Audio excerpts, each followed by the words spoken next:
Okay, so this is kind of like an apple crisp, apple crumble, call it what you may. It has apples, which are delicious. What kind are we using? These are yellow delicious.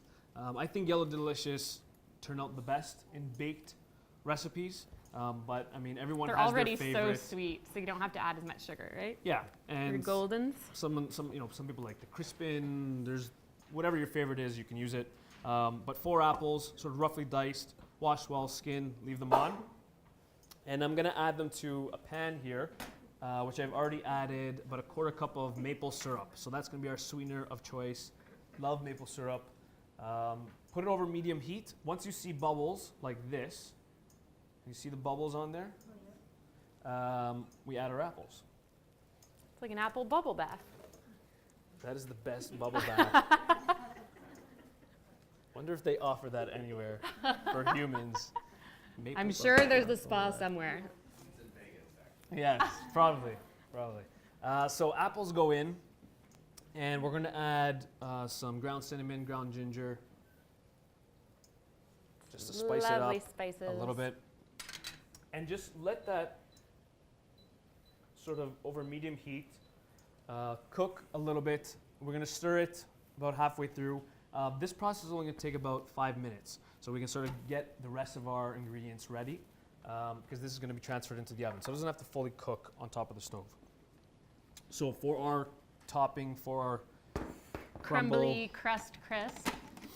we've kept it pretty light in terms of ingredients. So we have some almonds, and I'm gonna add about 3/4 of a cup of the full 1 cup on there at the beginning. And it's gonna get really loud in here. Put your earplugs in. We're gonna pulse it just until it's fine like a meal. Not until it's We're not butter. looking for We're not almond looking butter for here? almond butter, just Okay. until it's a meal. It's loud. That's all it is.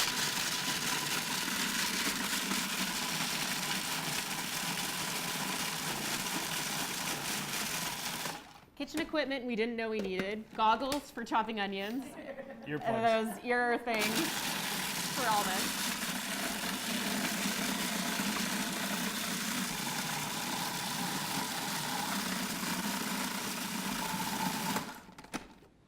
Okay, so a little bit further, but we're pretty close. So you're looking for ground. When you start to see it glisten a little bit, so that's the oils starting to come out, that's sort of the perfect consistency. So you want it like a flour, really? Kind of like a flour, yeah. But maybe some chunks would be fine. Well, we're gonna add the rest of the almonds now, and that's gonna give us the texture. So this is gonna be more of like a flour. Then the rest of the almonds are gonna give us some of that texture.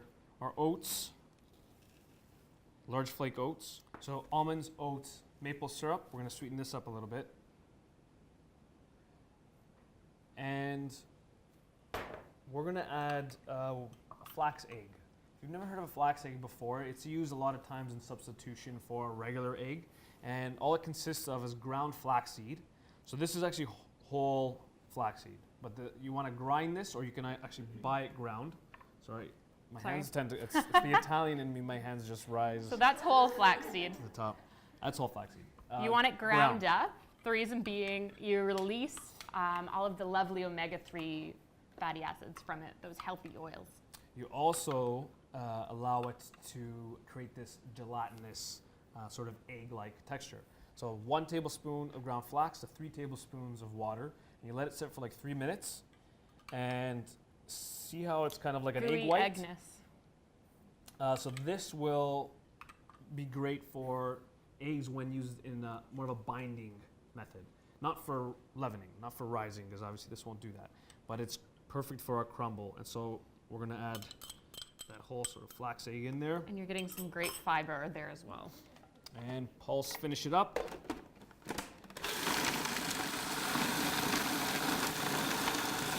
And you want to pulse it, again, just a minute, just until it starts to clump together, which is what it's doing right now. So you can see it's nice and sort of wet, and I can form like a ball with it. So that's perfect. Now a lot of times, you can recipes would call for like butter or oil. If you're looking at calories, you know, you want to add a little bit of a healthy oil. Great. There's quite a bit of fat in the almonds already, and that's why we ground it at the beginning to get some of that oil out. So you don't really need any more. It's good as is, but again, it's up to you. Did we get that? We don't need any oil added to it. From Jeremy. Just joking. Better write that down. All right, so the topping is ready. Give our apples a quick stir. I'm gonna add a little bit of lemon juice to it, just for a little bit of acidity. It's amazing how just a squeeze of lemon brightens up the flavor. Absolutely.